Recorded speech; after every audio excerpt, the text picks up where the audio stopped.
안녕하세요. 숲푸름 영어 공부방입니다. 저번 시간 영상 잘 보셨나요? 저번에 이어서 수능 시험지를 보면서 유형별로 문제를 접근 방식을 소개를 하려고 합니다. 이번에는 빈칸 유형입니다. 빈칸 유형을 접근하는 방법을 먼저 소개를 하겠습니다. 먼저 빈칸 유형이 이렇게 있다고 봅시다. 34번을 예로 들어보면은 그러면 빈칸 문장을 먼저 읽어야 합니다. 빈칸 문장을 먼저 읽어야 되는 이유는 아무 문장에 빈칸을 뚫어놓지 않기 때문이에요. 중요한 문장, 흐름상 중요한 문장을, 그러니까 흐름을 파악할 수 있는 문장에다가 빈칸을 뚫어놓는 경우가 많기 때문에 우리는 반드시 빈칸부터 짚고 넘어가야 됩니다.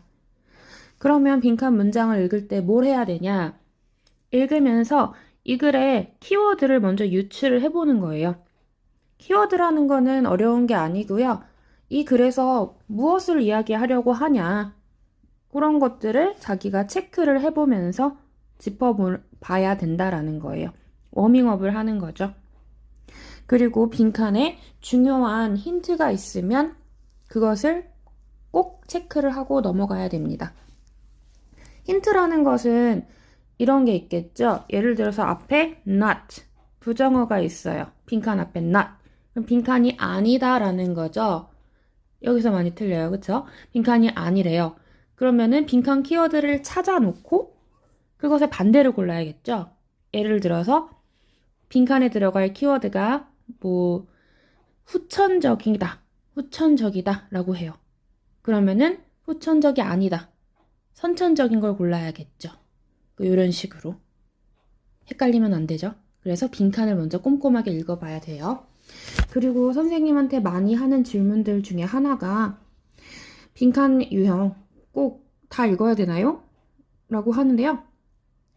그런 질문을 할 수 있어요. 왜냐면은 이제 70분이라는 시간이 제한적이고 시간이 쫓기는 경우가 많기 때문에 선생님은 그런데 개인적으로 첫 줄부터 다 읽어보는 것을 추천해요. 왜냐면 빈칸 유형이 요새는 트렌드가 조금 더 어려워지고 있는데요. 그래서 괜히 중간부터 읽었다가 다시 흐름을 파악을 못해서 한 번 더 읽어봐야 되는 경우가 되게 많아요. 중간부터 읽으면. 그러면 결국 우리는 1.5번을 읽게 되는 거니까 시간을 버리게 되는 거죠. 그럴 바에는 꼼수 부리지 말고요. 마음 편하게 첫 줄부터 읽는데 대신 필요 없는 부분을 빨리 쳐내고요. 우리가 원하는 키워드만 파악을 해서 그 키워드 중심으로 훑어가야겠죠. 이 과정을 하려면 앞에 20번 때, 18번부터 20번 때 그 쉬운 문제들, 뭐 심경 변화라든지 주제라든지 도표, 이런 문제들을 빨리빨리 쳐내고요. 거기서 시간을 빨리 아껴서 여기다가 쏟아야 돼요. 알겠습니까? 그래서 여기 고난이도 문제를 맞추려면 여기다가 시간을 쏟으셔야 된다. 이렇게 추천드립니다. 환원이라고 하죠. 같은 표현이지만, 그러니까 같은 뜻이지만 다른 표현으로 나타내는 거. 뜻은 같아요. 근데 표현하는 방식이 여러 개야. 이걸 환원이라고 하는데요.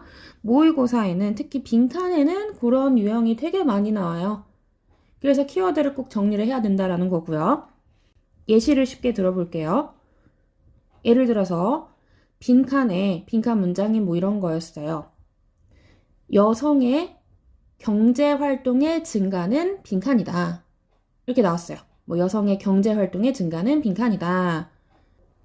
여성의 경제활동 증가는 빈칸이다. 이런 식으로 나왔어요.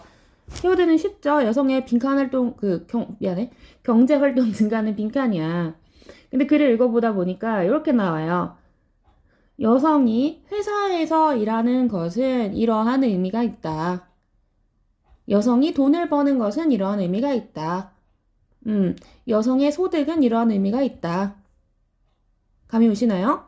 소득, 돈을 버는 것, 다 경제활동 아닙니까? 그렇게 바뀐다는 거죠. 결국 원하는 방향은 똑같아. 가리키는 건 똑같아. 돈 버는 거죠. 그쵸? 돈 버는 건데 그걸 가리키는 방식이 다양하다. 그러면 선생님이 언급한 이런 것들이 다 키워드니까 이렇게 바뀌는구나. 요거를 캐치를 해놔야 된다는 거예요. 이 문제를 풀 때 고민하는 것 중에 하나가 이거예요. 여기까지 말하면 선생님한테 되게 많이 물어봐요. 이렇게. 아, 선생님 그래서 글은 다 알겠는데 보기에서 맨날 틀려요. 뭔 내용인지 알겠는데 내가 원하는 내용이 보기에 없어. 그래가지고 틀리는 거야. 이런 경우가 왜 생길까요? 한번 생각해 봅시다. 내용은 다 잘 파악을 했어요. 근데 요새 트렌드가 뭐냐면은 보기를 어렵게 내. 보기를 꼬아서 내요.